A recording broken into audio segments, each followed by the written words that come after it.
Golden Star Net Point presenting Pele, Birth of a Legend.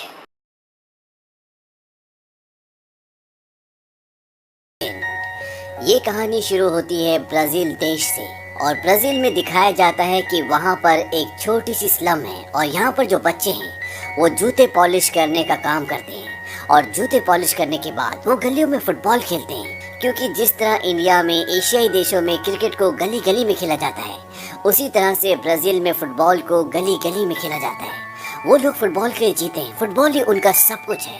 और ये जो बच्चे गलियों में फुटबॉल खेल रहे होते हैं, इनमें एक बच्चे का नाम डीको होता है। डीको का एक छोटा भाई भी है और ये सब फुटबॉल खेलते खेलते बहुत गंदे हो जाते हैं। और जब डीको अपने भाई के साथ अपने घर पर आता है और वो अपनी मॉम को बताता है कि जूते पॉलिश करने के बाद जब मैं जूका के साथ वापस आ रहा था तो इसका पैर फिसल गया और ये नदी में गिर गया। लेकिन जूका बता देता है कि फुटबॉल खेलने के दौरान हम पानी में गिर गए थे। और इस बात से डीको की मॉम को बहुत गुस्सा आता है क्योंकि वो नहीं चाहती कि उनका बेटा फुटबॉल खेले। दरअसल डीको के पिता भी किसी ज़माने में फुटबॉल खेला करते थे और बहुत अच्छे फुटबॉल खिलाड़ी थे। लेकिन एक बार उनके घुटने में चोट लगने के बाद उनका फुटबॉल हमेशा के लिए छूट गया और अब वो सफाई का, झाड़ू पोछे का काम करते हैं। और ये वक्त होता है सन 1950 का और इसी साल फुटबॉल का वर्ल्ड कप होता है। और जिस दिन ब्राज़ील का मैच होता है तो सब के सब अपना काम छोड़कर रेडियो पे फुटबॉल मैच सुन रहे होते हैं। लेकिन ब्राज़ील मैच हार जाता है और वो वर्ल्ड कप से बाहर हो जाता है। और ये सुनने के बाद वहाँ पर जितने भी लोग होते हैं सबकी आंखों में आंसू होते हैं। छोटा सा डीको ऊपर से मैच सुन रहा होता है और उसे भी बहुत दुख होता है, उसकी आंखों में भी आंसू हैं क्योंकि वो फुटबॉल से बहुत प्यार करता है। और जब डीको के पिता बाहर आते हैं तो उनकी आंखों में आंसू होते हैं और डीको अपने पिता को देखकर बोलता है कि डैड, मैं वादा करता हूँ कि मैं ब्राज़ील के लिए वर्ल्ड कप जीत कर लेकर आऊँगा। उसके पिता उसे अपने पास बुलाते हैं। वो कहते हैं कि तुम बहुत अच्छे बच्चे हो डीको, लेकिन तुम अपनी मॉम की बात सुनो और फुटबॉल से दूर रहो। क्योंकि उसके पिता का भी आज दिल टूट चुका है। अब एक दिन डीको की मॉम उसे अपने साथ काम पर ले जाती है जहाँ पर वो सफाई कर रही होती है और डीको भी अपनी मॉम के साथ फर्श को साफ कर रहा होता है। तभी उसकी मॉम को अंदर से कोई बुलाता है और वहाँ पर चली जाती है और जहाँ पर डीको काम कर रहा होता है वहीं किचन में कुछ पेस्ट्रीज भी होती हैं। और जब उसकी मॉम वहाँ से चली जाती है तो वो एक पेस्ट्री उठाकर उसका एक टुकड़ा खा लेता है। क्योंकि इनकी जिंदगी में भूख है, गरीबी है, इन्होंने कभी कुछ अच्छा नहीं देखा, इसीलिए वो ऐसा करता है। तभी वहाँ पर कुछ बच्चे आते हैं और ये सब के सब फुटबॉल की बात कर रहे होते हैं। दरअसल ये सब फुटबॉल खेलते हैं और वो आपस में बात करते हैं कि एक फुटबॉल टूर्नामेंट होने वाला है और ये गली के बच्चों के लिए, और जो उसमें अच्छा खेलेगा उसे सेंटोस फुटबॉल क्लब में शामिल कर लिया जाएगा। और ये सब बहुत एक्साइटेड होते हैं, हर कोई किसी का नाम ले रहा होता है कि मैं उसकी तरह खेलूंगा। और डीको कहता है कि मैं पेले की तरह खेलूंगा। वो सब बच्चे उस पे हंसते हैं। वो कहते हैं पेले कौन है? वो कहता है कि वास्को डिगामा का गोलकीपर। दरअसल उसका नाम पेले नहीं बल्कि बीले होता है, जो उसने गलत बोला होता है। वो बच्चे उस पर हंसते हैं और वो कहते हैं कि कौन ऐसा बेवकूफ़ होगा जो बीले को पेले बुलाएगा। और वो कहते हैं कि हम इसे पेले बुला सकते हैं। और एक बच्चा फुटबॉल पे लात मारता है और जिस पानी से वो पोछा लगा रहा होता है वो पानी गिर जाता है। और तभी डीको की मॉम आ जाती है और उन सब बच्चों से माफ़ी मांगती है। वो कहती है कि मेरे बेटे से गलती हो गई। हालांकि डीको बोलना चाहता है कि गलती मेरी नहीं बल्कि उनकी है, लेकिन उसकी मॉम उसे चुप करवा देती है क्योंकि वो यहाँ पर काम करती है। और डीको वहाँ से जाने से पहले उस ब्रोशर को उठा लेता है जिसमें टूर्नामेंट की इंफॉर्मेशन होती है और वो अपने स्लम के बच्चों को, अपने दोस्तों को ये बताता है कि हम भी उस टूर्नामेंट में हिस्सा लेंगे। उसका छोटा भाई बोलता है कि अगर मॉम को पता चल गया तो मॉम बहुत गुस्सा होंगी। डीको बोलता है कि तुम चुप करो। और ये सब के सब अपनी टीम बनाकर उस टूर्नामेंट में हिस्सा लेते हैं। और यहाँ पर वो बच्चे भी होते हैं जिनके घर में डीको की मॉम काम करती है, जिनके जरिए डीको को इस टूर्नामेंट के बारे में पता चला होता है। अब यहाँ पर मैच शुरू होते हैं और डीको की टीम का नाम होता है शूलेस। और इन्हीं में से एक लड़का अपने घर की बेडशीट के लिए सबके लिए एक जैसी ड्रेस बना देता है। और धीरे धीरे खेलते खेलते ये फाइनल में पहुंच जाते हैं। और फाइनल में दूसरी तरफ वही टीम होती है, वही बच्चे होते हैं जिन्होंने डीको का नाम पेले रखा है। और डीको को इस नाम से बहुत चिढ़ होती है।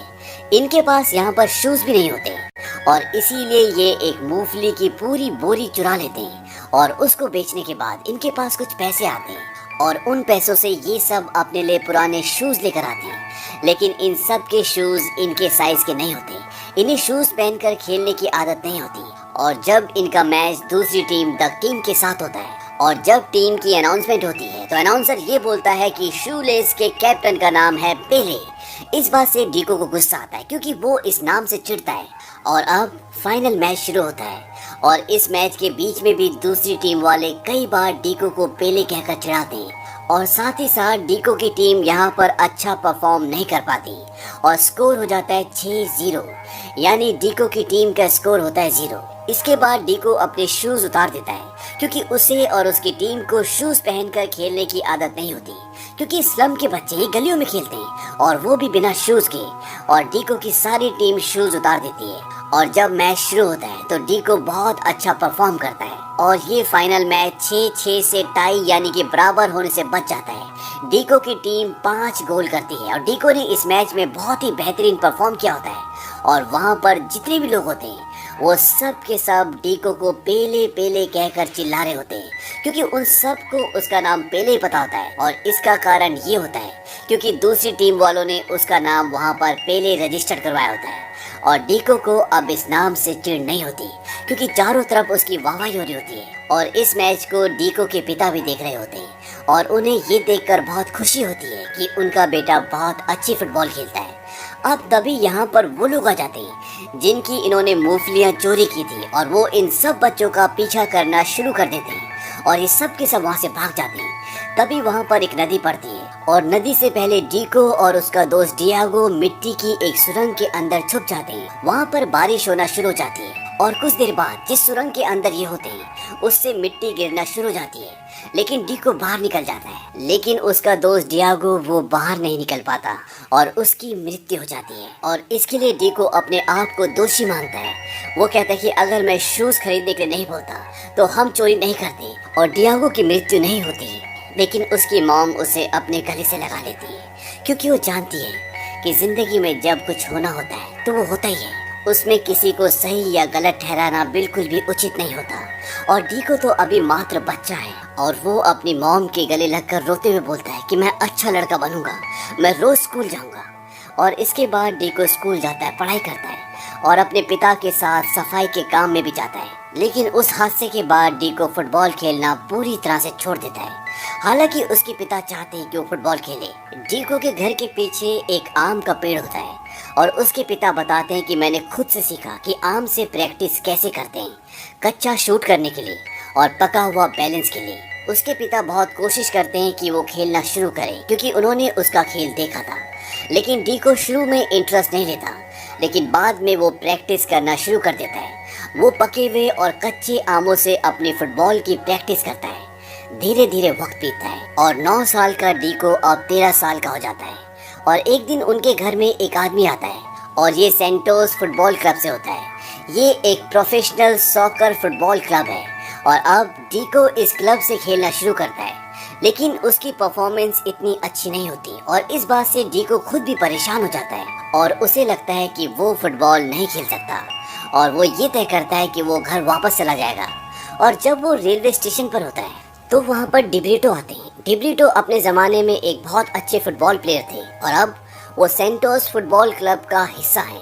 वो उसे बोलते हैं कि तुम कहाँ जा रहे हो। डीको बोलता है कि मैं जा रहा हूँ क्योंकि मैं दूसरे लोगों की तरह नहीं खेलता और अगर मैं वापस स्कूल नहीं गया तो मुझे टॉयलेट साफ करने पड़ेंगे। डिब्रिटो बोलते हैं कि तुम्हारे खेलने का तरीका पुराना है और ये एक बहुत ही शानदार तरीका है। वो उसे बताते हैं कि गुलामी के दिनों में दुश्मनों से लड़ने के लिए एक मार्शल आर्ट का उदय हुआ था और उसका नाम झींगा था और बाद में इस स्टाइल को फुटबॉल में डाल दिया गया जिससे फुटबॉल बहुत शानदार हो गया। लेकिन जब 1950 में ब्राजील वर्ल्ड कप हारा तो सब ने ये मान लिया कि फुटबॉल में जो झींगा स्टाइल हम इस्तेमाल करते हैं ये सब उसकी वजह से हुआ है और उसके बाद सब ने इसका बहिष्कार कर दिया और तुम्हारे खेलने के तरीके में आज भी वही तरीका है, इसीलिए तुम्हारे कोच चाहते हैं कि तुम उस तरीके से ना खेलो। वो उसे ये भी बताते हैं कि तुम्हारे अंदर जो झींगा स्टाइल है वो बहुत ही मजबूत है, बहुत ही अच्छा है, या तो तुम उसे बाहर निकालो और दिखाओ कि तुम क्या कर सकते हो, नहीं तो यहाँ पर कुछ ही पलों में ट्रेन आ जाएगी, तुम उस पर बैठकर जा सकते हो। और ये कहकर डिब्रिटो वहाँ से चले जाते हैं। लेकिन डीको ट्रेन नहीं पकड़ता बल्कि वो फुटबॉल क्लब वापस आ जाता है और एक बार फिर से खेलना शुरू करता है और इस बार वो बिल्कुल अपने अंदाज से खेलता है और बहुत ही बेहतरीन तरीके से गोल करता है। उसका गोल देखकर उसके कोच भी हैरान हो जाते हैं और वो डीको को बुलाते हैं। वो कहते तुमने क्या किया। वो कहता है सॉरी सर। उसके कोच कहते हैं कि दोबारा करो, और इसके बाद वो कई गोल्स करता है और डीको जो अभी यूथ टीम में भी नहीं था उसे सीधा प्रो टीम में डाल दिया जाता है। और 15 साल के डीको की परफॉर्मेंस से सेंटोस क्लब कई सारे मैचेस जीतता है, वो कई सारे गोल करता है और धीरे धीरे डीको का नाम फैलता ही चला जाता है। और वक्त आता है सन 1958 का और इस साल वर्ल्ड कप है, लेकिन अभी डीको मात्र 16 साल का है, इसीलिए उसे टीम में शामिल नहीं किया जा सकता। लेकिन जब टीम्स के प्लेयर्स की अनाउंसमेंट होती है तो उसमें आखिरी नाम डीको का भी होता है। और ये सुनने के बाद डीको, उसके पिता सब बहुत खुश हो जाते हैं और वर्ल्ड कप पर जाने से पहले डीको के पिता उसे बोलते हैं कि ब्राजीलियंस की अब फुटबॉल से उम्मीदें खत्म होती जा रही हैं। पिछला वर्ल्ड कप भी हम हार गए और अब तुम्हारे ऊपर एक बहुत बड़ी जिम्मेदारी है। वो उसे बताते हैं कि तुम्हारे अंदर कुछ ऐसा है जो मेरे अंदर कभी भी नहीं था। जब मैं फुटबॉलर था तो मैं भी झींगा स्टाइल से खेलना चाहता था, लेकिन जब मैं शॉट लेने के लिए आगे बढ़ा तो मेरे अंदर शक पैदा हो गया और डबल माइंडेड होने की वजह से मुझे इंजरी हो गई और मेरा फुटबॉल हमेशा के लिए छूट गया। तुम कभी ऐसा मत करना, अपने आप पर भरोसा रखना, लोग चाहे कुछ भी कहें, तुम्हें अपने भरोसे को कभी नहीं छोड़ना। वो कहता है कि समझ गया डैड, और उसके डैड उसे एक जर्सी भी देते हैं जिस पर पीछे पेले लिखा होता है। डीको बोलता है कि इस नाम से तो अमीर लड़के मुझे चिढ़ाया करते थे। उसके पिता कहते हैं कि नहीं, जब वो तुम्हें झींगा स्टाइल में खेलते हुए देखते हैं तो वो तुम्हें इसी नाम से बुलाते हैं। इसके बाद डीको वहाँ से चला जाता है और वो वहाँ पहुँच जाता है जहाँ पर ब्राजील की पूरी इंटरनेशनल टीम है। और यहाँ पर प्रैक्टिस मैच से पहले डीको के कोच उसे वार्निंग देते हैं। वो उसे कहते हैं कि तुम झींगा स्टाइल से नहीं खेलोगे। शायद ये सेंटोस क्लब में चलता होगा, लेकिन इंटरनेशनल लेवल पर ये पूरी तरह से फेल हो जाएगा। और वो ऐसा इसलिए भी कहते हैं क्योंकि 1950 में ब्राजील बहुत बुरी तरह से हारा होता है और अभी तक वो यादें इनके दिल से नहीं निकली होती और इसीलिए कोई नहीं चाहता कि झींगा स्टाइल फिर से फुटबॉल में आए। लेकिन जब प्रैक्टिस मैच शुरू होता है तो डीको झींगा स्टाइल से खेलता है क्योंकि उसे अपने पिता की बात याद होती है। और यहाँ पर प्रैक्टिस मैच के दौरान उसके नी में इंजरी हो जाती है और अब कोई उम्मीद नहीं है कि डीको इंटरनेशनल मैच खेल पाएगा। वो अपनी मॉम को कॉल करता है। वो कहता है कि मेरे नी में इंजरी हुई है और डॉक्टर्स कहते हैं कि ये पता नहीं कि मैं कब दोबारा खेल पाऊंगा। इस बात से उसकी मॉम को बहुत दुख होता है क्योंकि ऐसी एक इंजरी की वजह से उसके पिता का भी फुटबॉल पूरी तरह से छूट गया था और आज वो सफाई का काम करते हैं। डीको कहता है कि मुझसे गलती हो गई, मुझे स्कूल में ही रहना चाहिए था, मुझे पढ़ना चाहिए था। उसकी मॉम कहती है कि ऐसा मत सोचो, हम सब ने फैसला किया था और चाहे कुछ भी हो जाए हम सब तुम्हारे साथ हैं।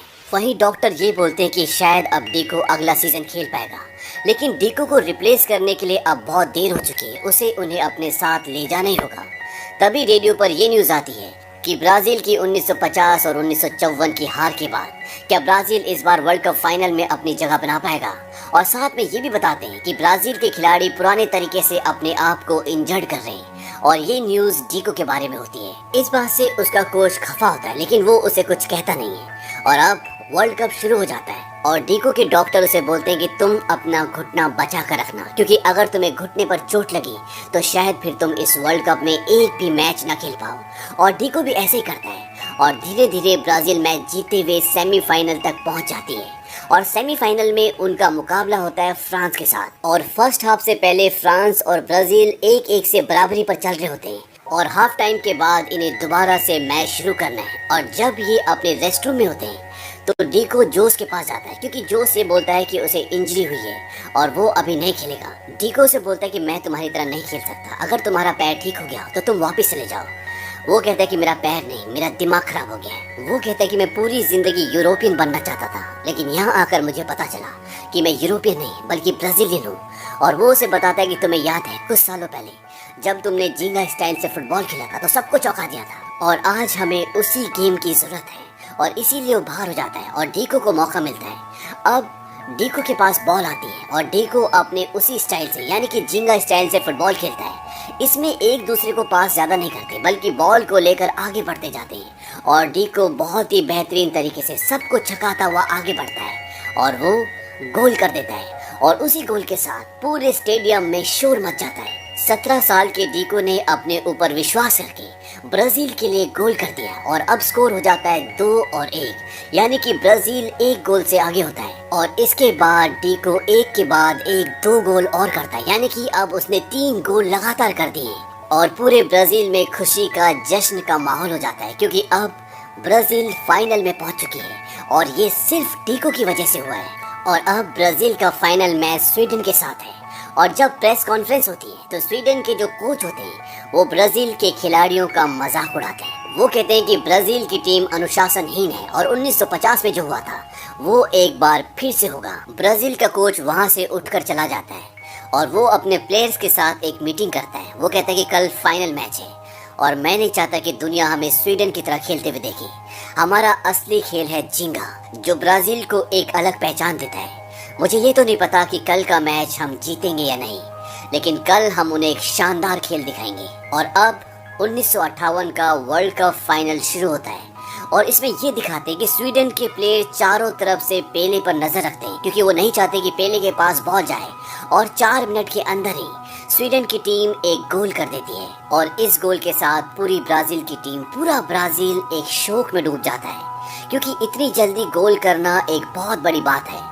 लेकिन अगले कुछ ही मिनटों के बाद डीको सभी प्लेयर्स को बीट करता हुआ लगातार आगे बढ़ता है और वो भी एक गोल कर देता है। और इसी के साथ ब्राजील और स्वीडन का 1-1 से स्कोर बराबर हो जाता है। और कुछ ही मिनटों के बाद ब्राजील एक और गोल कर देता है और इसके साथ ही स्वीडन एक गोल से पीछे हो जाता है। और स्वीडन के जितने भी प्रशंसक होते हैं वो सब के सब सदमे में आ जाते हैं। पूरे स्टेडियम में खामोशी छा जाती है और इसके बाद ब्राजील रुकता नहीं और एक के बाद एक वो पूरे 5 गोल्स कर देते हैं। हालांकि स्वीडन इस मैच में 2 ही गोल कर पाते हैं और इसी के साथ ब्राजील ने अपने पूरे इतिहास में पहली बार वर्ल्ड कप जीता है।